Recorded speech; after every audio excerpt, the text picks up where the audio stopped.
They tell you physics is immutable, that the laws governing reality are fixed, absolute. They lie.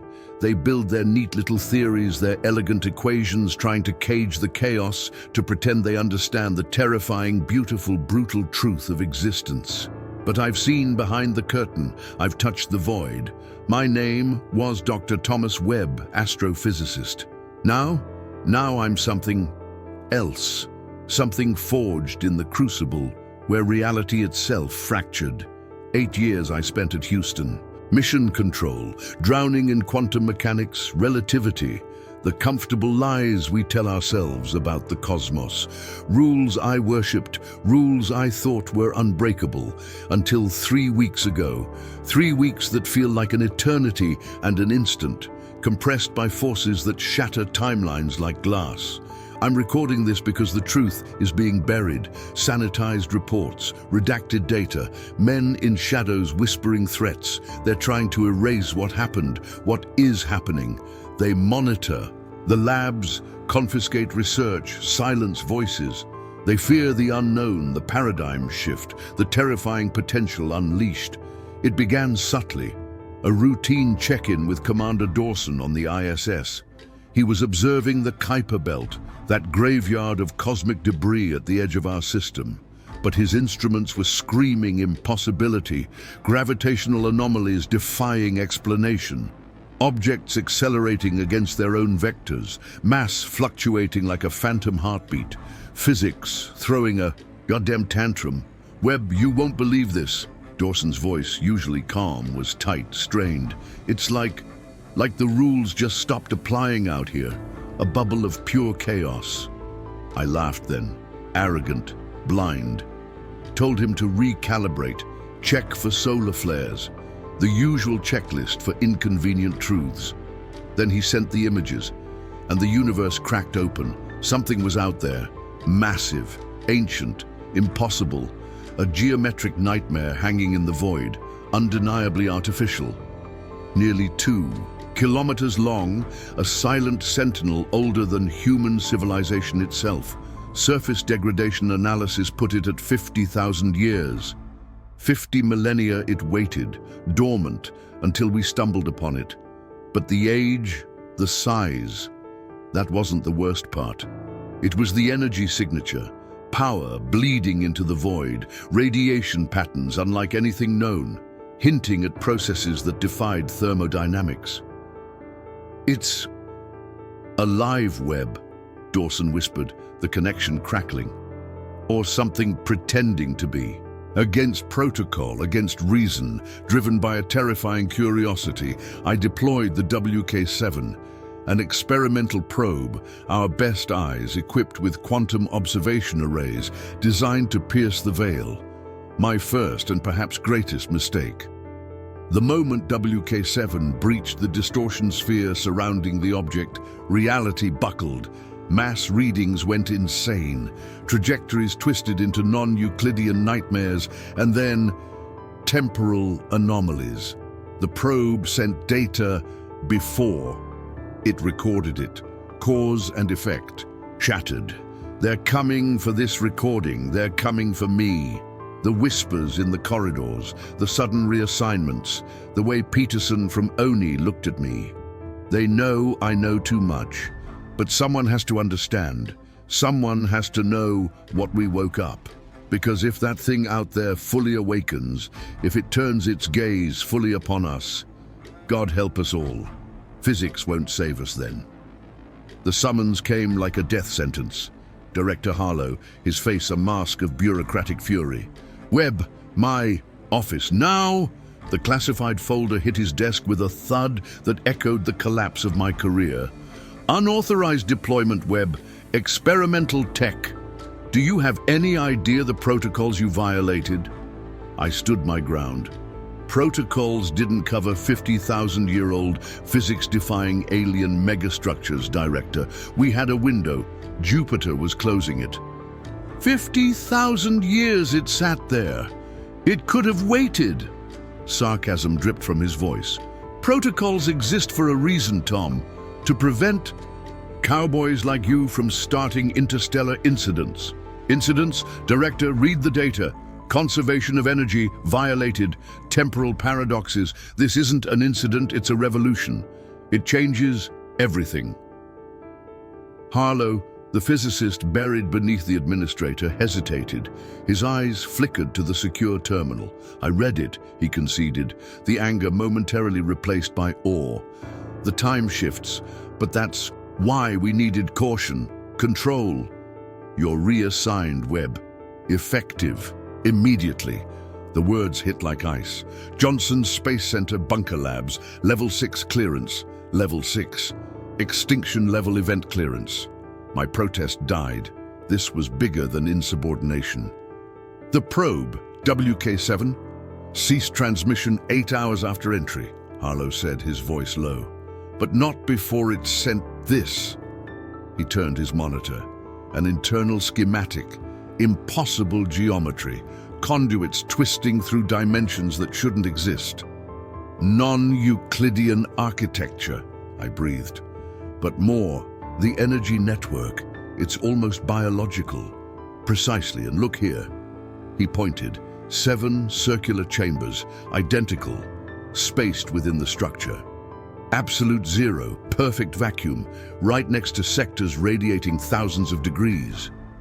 Impossible, I whispered. Your new team awaits. Dr. Oliver Knox, MIT, Dr. Liam Rodriguez, CERN, and Jack Wilson. The Jack Wilson, quantum computing. Harlow nodded grimly. That's how serious this is. The brass wants answers. Now get out. 6 hours later, Peterson, the Oni spook, escorted me deep beneath JSC. Bare concrete, harsh lights, triple biometric checkpoints. The door read, Quantum Aberration Analysis. Inside, 3 men watched a holographic projection of the object. The tallest, silver temples, weathered face, extended a hand. Webb, Jack Wilson, about damn time. Look at this. He didn't wait. Pulled me to the holo table. The object rotated, bathed in quantum probability fields. WK7's final gasp, the younger man, Knox explained, eyes red-rimmed. Just before it died, it recorded an activation sequence. Activation? Something woke up, Webb, Wilson said, his voice gravelly. And it answered the doorbell. Knox typed. Directional tachyon pulse, aimed right at us. Tachyons? They're theoretical. Were theoretical, Rodriguez the Chilean corrected. The pulse arrived 16 minutes before WK7 detected the emission. Effect preceding cause, Wilson muttered. Physics is having a meltdown. What was in the pulse? They exchanged glances. Data, Wilson said. Encoded, complex. Fragments suggest an invitation. Invitation? To what? He led me to another station, equations screaming across screens. Multi-dimensional coordinates, I realized. Mapping routes through higher dimensions. Exactly, Rodriguez confirmed. Navigational data. Why? I asked. Wilson's face was grim. Is it inviting us? Directing us? Or facilitating something else coming here? A chill colder than absolute zero touched my spine. Hostile. Anything that rewrites physics on a whim, Wilson said slowly, is dangerous, intentional or not. Peterson appeared. Gentlemen, director's update. Conference room C, 5 minutes. The room buzzed with brass I didn't know. General Hoffman, Air Force Space Command, held court. Harlow looked trapped. A woman I hadn't seen, Dr. Abigail Wright, Pentagon science advisor, watched with unnerving stillness. Dr. Webb, Hoffman acknowledged. You discovered this and deployed the probe. Yes, sir, limited window. A fortunate breach of protocol, Hoffman said, his eyes unreadable. Dr. Wright is now overseeing this. Wright nodded, her gaze analytical. Pentagon interest? I asked. Obvious, Doctor, Hoffman snapped. Potential first contact, national security. Or scientific revolution, I countered. Both, Wright interjected smoothly. Which is why that message must be decoded. Now, Wilson spoke up. We're trying. The math is unprecedented. Blue Ridge Quantum Cluster is yours. Wright stated. My jaw dropped. The nation's most powerful quantum computer. There's more, Knox said quietly. The object, it's moving. Silence. How? Harlow asked. Knox projected the new trajectory. Unknown propulsion, course corrections. It's heading inbound. ETA, Hoffman demanded. 6 weeks, maybe less. If it ignores conventional limits. Knox trailed off. Rodriguez jumped in. And it's transforming. He showed the comparison images. The cylinder was unfolding, extruding. New structures. Self-reconfiguration, Wright murmured. Fascinating. Or arming itself, Peterson muttered. Sensor arrays, I noted. Scanning us. And broadcasting. Wilson nodded. Tachyon pulses continue, propagating system-wide now. Searching, I suggested. Or summoning, Rodriguez replied. Hoffman slammed his fist on the table. Enough! Tier 1 threat. Webb, your team has 48 hours. Decode that message. I want to know what it is, what it wants, and why it's coming. Later, Wilson cornered me in the break room, away from the cameras, using his phone to type. Not everything in the lab. We went to the restroom. The full message, he whispered, the words tumbling out. We got more. It's not an invitation, Webb. It's a warning. That thing, it's a containment vessel, a prison, and we just woke up the inmate. Containing what? Don't know. Fragments mention architects, collapse of dimensional barriers, guardians, imprisonment. Tell Hoffman? Wilson laughed, a harsh, brittle sound. Tell the military we might have unleashed a dimension-collapsing entity? They'd nuke it and probably crack reality wide open. No, we figure this out first. Find the off switch. And if we can't, his eyes met mine. Pray. The next 36 hours were a descent into mathematical hell. Caffeine, quantum equations, and the crushing weight of impending doom. Got another piece, Knox yelled, projecting new symbols. Technical schematic, instructions. For what? Rodriguez traced the lines. A device. To communicate with the prisoner, Wilson suggested carefully as Wright materialized behind us. Trajectory update, she asked. Accelerating, Knox reported. ETA 6 weeks, maybe less. Wright's knuckles were white. The warning fragments described cascading reality failures. Wilson, face ashen, confirmed the nightmare. Dimensional barriers collapsing, our universe becoming permeable. How much time? I demanded. Rodriguez shook his head, the numbers grim. Hours, maybe. It's accelerating exponentially. The helicopter banked hard, descending towards Sandia National Laboratories. Below, the desert sprawled, but above, impossible geometry etched itself into the clouds. Perfect hexagons, spirals defying meteorology. Hoffman had cleared the path. Scientists and engineers waited on the helipad. Dr. Wright was already there, unnervingly calm. Materials ready? Lab 7 prepped, she stated flatly. Lab 7. Advanced materials testing, a temple to bleeding-edge science. At its heart, a circular platform bristled with quantum stabilizers, superconducting magnets. Rare earths, metallic hydrogen, entangled osmium pairs, all assembled, a tech reported. Knox dove into schematics. Rodriguez calibrated manufacturing systems. Wilson pulled me aside, urgency radiating from him. Talk, now! He showed me a new translation done mid-flight. The architects, they didn't build the vessel, Webb. They were imprisoned inside it. The blood drained from my face. Then, who? Something older, Wilson whispered, voice trembling. And this device, I think it opens the door, doesn't lock it. Wright watched us, her gaze sharp. Why send instructions to doom us? I asked. Maybe corrupted, Wilson theorized, or maybe we weren't the intended recipients. A deafening boom rocked the facility. Emergency lights flared. "Anomaly overhead!" a security officer yelled. "Something's coming through!" "Device status?" Wright demanded, calm amidst chaos. "Components?" "Ready," Knox replied, "but final assembly, 40 minutes." "We don't have 40 minutes," I yelled, watching the reinforced ceiling warp, bulge downwards. Rodriguez looked up, horrified. "This component, it's not a stabilizer, it's an amplifier." "Stop the assembly," I ordered. Wright's hand went to her waist. A sidearm appeared. "Continue assembly. That's an order." Her voice was wrong, cold. "Who the hell are you?" Her smile stretched too wide.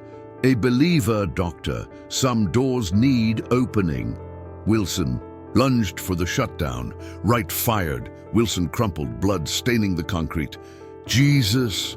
People scattered. "Continue assembly," Wright repeated, "weapon trained on me, or you're next." The ceiling distorted further, revealing glimpses of vast, incomprehensible shapes folding through impossible dimensions. Wilson grabbed my arm, breath ragged. "Coordinates, guide it, here." Sandia, nuclear stockpiles. The target. "Wright's compromised," I screamed. "The device amplifies the breach." Security burst in. Wright fired twice before return fire cut her down, but as she fell, her form changed. Limbs elongated, face split, revealing something utterly inhuman. "They're already here!" Rodriguez choked out. "Waiting!" Pulsing light poured from the ruptured ceiling. Not light, but something fundamentally different. Where it touched, matter warped. A technician screamed, body reconfiguring into a biological nightmare. "Destroy the components! Now!" I roared. Knox smashed assemblies, wiped data cores.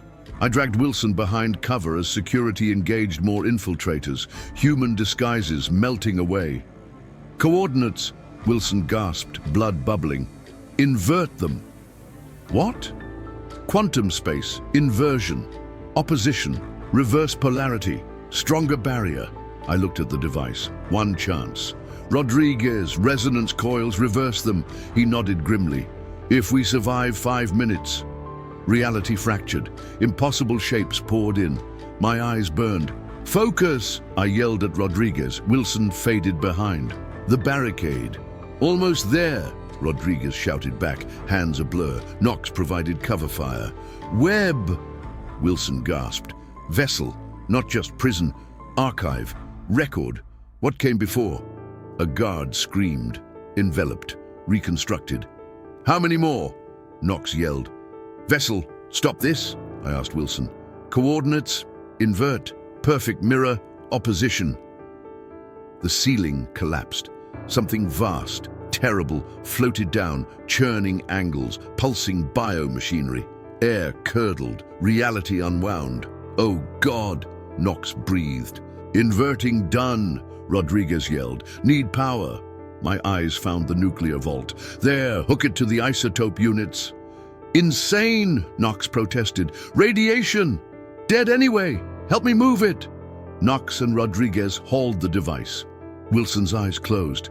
"Jack, stay with me. Calibration sequence." His eyelids fluttered. 19, 84, 7, 13, Fibonacci reversal. He whispered, "Rest." In my head, "Take it." "How?" "The light connects minds, restructures. Let it touch me." "Anchor, physical contact." "Suicide!" Wilson's bloody hand gripped mine. "Already dying, only chance." The mass above pulsed. Tendrils of impossible light lashed out. Equipment melted, reformed into abominations. Walls rippled. "Ready!" Rodriguez called. "Get it to the vault! 1 minute!" Knox and Rodriguez dragged the device under fire. Transformed guards advanced. "Jack, another way." His eyes cleared. "No time. Trust me. Hold on."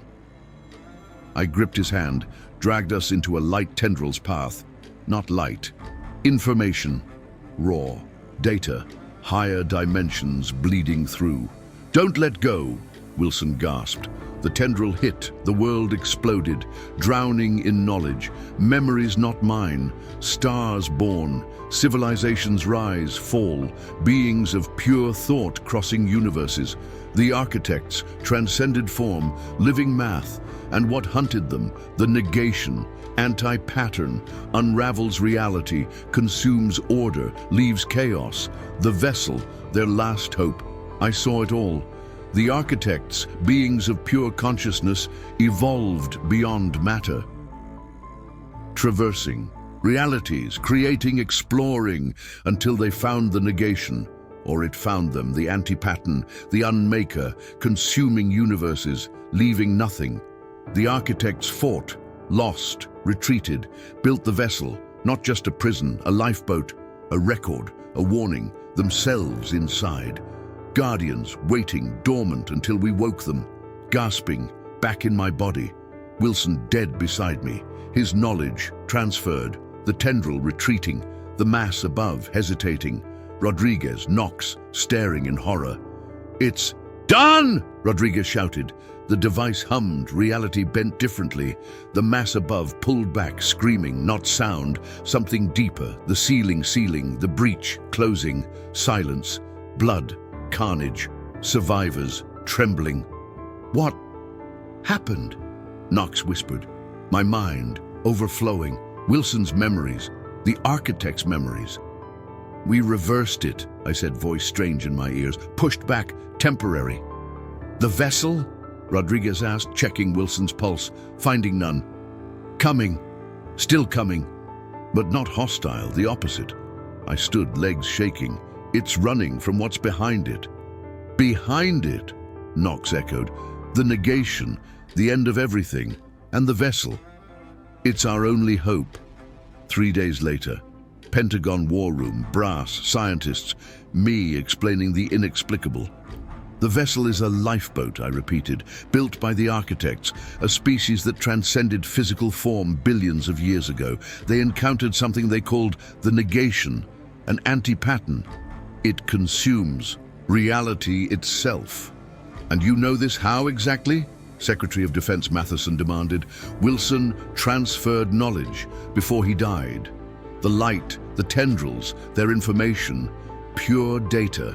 The architects communicate through direct consciousness transfer." "Convenient," General Hoffman muttered. "Unprovable." "The math checks out," Dr. Abernathy, DARPA's quantum specialist, interjected. "The equations Dr. Webb provided, they're beyond our current understanding, but they're internally consistent, and they predict the anomalies we're observing. The vessel is approaching because it detected our technological advancement," I continued. "The architects built it as a repository of knowledge, a warning system, and a weapon of last resort." "Against this negation?" Matheson asked. "Yes, the architects couldn't defeat it, but they could run, hide, preserve what they knew. The vessel contains their consciousness, their technology, their history. And it's coming here, why?" Hoffman pressed. "Because we're next in its path. The negation moves through dimensions, consuming everything. The vessel is trying to prepare us." "For what? Evacuation?" Matheson scoffed. "No, for war." Silence fell, heavy, oppressive. "The architects believe we have potential," I explained. "Our understanding of quantum mechanics, our technological trajectory. With their knowledge, their technology, we might succeed where they failed." "And if we refuse this alliance?" Hoffman asked. "Then we face the negation alone, and we lose. Everything loses. Reality itself unravels." The next month was a blur. Global leaders briefed in secret, scientific teams assembled, the vessel, now in lunar orbit, communicating through targeted tachyon pulses, decoded, understood, knowledge flowing, technology beyond imagination. I stood on the observation deck at Lunar Base Alpha watching the vessel, no longer threatening, magnificent, beautiful, terrible, 2 kilometers of impossible geometry. The last hope of a species that had seen the end of everything. "Dr. Webb," Commander Chen approached. They're ready for the first direct interface. I nodded. The interface chamber waited, a modified version of what we'd built at Sandia, designed to safely channel the information tendrils to allow direct communication with the architects. "Are you sure about this?" Chen asked. "After what happened to Wilson, I've already been exposed," I replied. "I'm the logical choice, and they're expecting me." The chamber hummed, quantum stabilizers spinning up, the air charged, my heart pounding. The ceiling opened, not violently, controlled. A tendril of knot light descended. Beautiful, terrifying. "Ready?" Chen asked from behind the safety barrier. I nodded. Initiating contact. The tendril touched my forehead. The world dissolved. "Welcome back, Thomas Webb." Not words, concepts, flowing directly into my consciousness, multiple voices, a chorus of ancient minds. "You understand now. The threat, the purpose, the necessity." "I do," I thought back, "but my people need more, proof, guidance, time." Time is the one resource we cannot provide. The negation approaches. Already its outer tendrils touch this reality. You felt them at Sandia. Those were just scouts? Fragments, echoes, the merest whisper of its true form. "How long do we have?" "In your time measurement, perhaps 5 years, perhaps less." "That's not enough. We need decades to implement your technology, to build defenses." "Then you must accelerate. We will help. But understand, the vessel is not just a repository. It is a weapon. The last weapon we created before our physical forms were lost. A weapon against the negation. A final option, if conventional defense fails." "What does it do?" "It collapses this reality, seals it, prevents the negation from spreading further." Cold horror washed through me. "You'd sacrifice our entire universe?" "To save countless others. Yes, it is why we came. To give you a chance to fight. But if you fail, we cannot allow the negation to spread. The vessel must complete its purpose. There has to be another way." "Find one. We have failed for billions of years." The connection broke. I gasped, collapsed to my knees. Chen rushed in. "Dr. Webb, what happened?" I looked up, vision blurry. "Get me the Secretary General now, and every physicist, engineer, and mathematician we have." "What did they say?" "That we have 5 years to save reality, and if we fail, they'll destroy our universe to contain the threat." The next 3 years were humanity's greatest challenge. The architects shared knowledge. We adapted, built, prepared. Quantum defense systems, reality anchors, consciousness transfer technology, weapons that could target higher dimensions. I stood in the United Nations chamber, addressing the Security Council. The detection grid is operational. We've confirmed the architect's warning. The negation's outer boundary has reached the Kuiper belt. Our solar system will be fully engulfed within 18 months. "And our defenses?" the Secretary General asked. "The lunar array is at 80% capacity. Mars-based defensive systems are online. The Jupiter stations will be operational next month." "Will it be enough?" China's representative asked. I hesitated. "The simulations are inconclusive. The architects believe we have a fighting chance, but they're preparing the vessel for its final purpose, just in case." "The reality." "Collapse," Russia's delegate stated flatly. "The end of everything." "Not everything," I corrected. "Just our universe. A firebreak in the multiverse." "Small comfort," the American representative muttered. "There's one more option," I said carefully. "The architects have proposed a partial evacuation." "Evacuation? To where?" the Secretary General demanded. "To the vessel itself. It contains pocket dimensions, stable spaces. They can preserve a fraction of humanity, our knowledge, our culture, our genetic diversity." "How many?" the British representative asked. 10 million at most." Silence fell, heavy, terrible.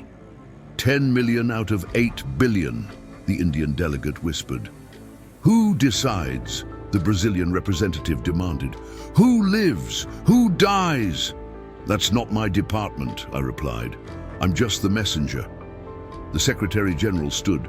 We fight with everything we have. Evacuation is a last resort. I nodded. I'll inform the architects. The final battle came sooner than expected, the negation accelerating, reality fracturing across the solar system, the defense grid activated, quantum barriers erected, the vessel positioned at the focal point of our defenses. I stood in the Lunar Command Center, watching holographic displays of the approaching horror. Not a thing, not an entity, a pattern of unreality spreading. Where it touched, existence simply stopped. Not destruction, erasure. Primary barriers holding, Commander Chen reported. 70%. Integrity. Jupiter station reports quantum fluctuations, another officer called. Reality anchors at maximum. The architects? I asked. Standing by, vessel power systems at full capacity. I nodded. Open the direct channel. The communication tendril descended. Contact established. It comes. The full force. This is not a scout. This is the vanguard. We're holding, I thought back. For now, but observe. The architects shared their perception. I saw beyond human senses. The negation, vast beyond comprehension. Our defenses tiny, fragile. The barriers would not hold. The evacuation, I thought. We need to start. Agreed. But know this, even the vessel may not escape if we wait too long. The collapse must be initiated before the negation fully engulfs this system. How long? Hours. Perhaps a day. I broke contact. Get me the Secretary General. Emergency Protocol Omega. We're initiating evacuation. The next 12 hours were chaos. Lottery systems activated. Pre-selected specialists transported. Humanity's best, brightest, and a random sampling for genetic diversity. 10 million souls rushing to transfer points. The rest left behind. Riots, despair, heroism, the full spectrum of humanity facing extinction. I watched from the lunar base as the first barriers fell. Jupiter station gone. Mars base silent. Earth's orbital defenses failing. Final evacuation transports away, Chen reported. Vessel sealed, 9.8 million humans aboard. And the collapse mechanism? Armed, awaiting final authorization. I nodded. Get to your transport. I'll initiate the sequence. Chen hesitated. Sir, your place is on the vessel. You're the primary liaison. Someone has to stay. Make sure it happens. I handed her a data crystal. My memories, my knowledge, everything I learned from the architects, give it to my replacement. Sir, go, Commander. That's an order. After she left, I established final contact with the architects. You are not coming.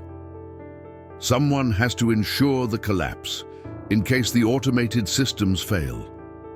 A noble sacrifice. Your consciousness will be preserved in our memory. Small comfort. I echoed the American delegate's words from years ago. Perhaps not so small. Consciousness is the one thing the negation cannot truly erase. It persists, informs beyond your current understanding. Is that supposed to make me feel better about dying? It is supposed to make you understand that what you call death is merely transition. The pattern that is Thomas Webb will continue. In the vessel. In the pattern of reality itself. Nothing truly ends, Thomas. It merely changes form. I broke contact, turned to the control panel. Earth was dark now, the negation's unlight spreading across the lunar surface. The vessel pulling away, carrying humanity's remnant to distant stars.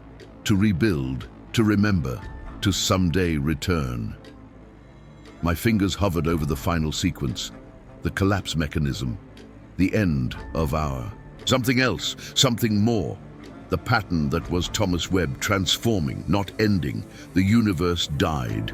I did not. Somewhere, somewhen, the vessel continued. Humanity survived. The architects guided them, and I became something new. A guardian. Watching, waiting. For the day when reality might safely unfold again. For nothing truly ends, it merely changes form.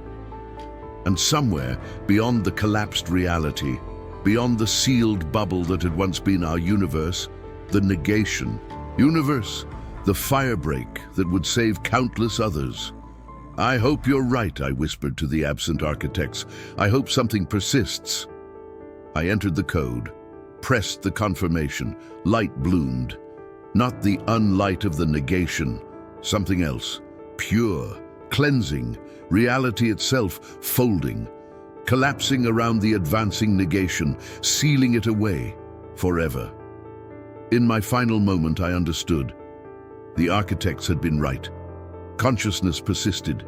I felt myself expanding, becoming, continued its hunt, searching for new realities to consume, new patterns to erase, but not ours, never again ours. We had won, at terrible cost, but we had won. And in the pattern of existence itself, I remained, watching, guarding, remembering. For that is what guardians do.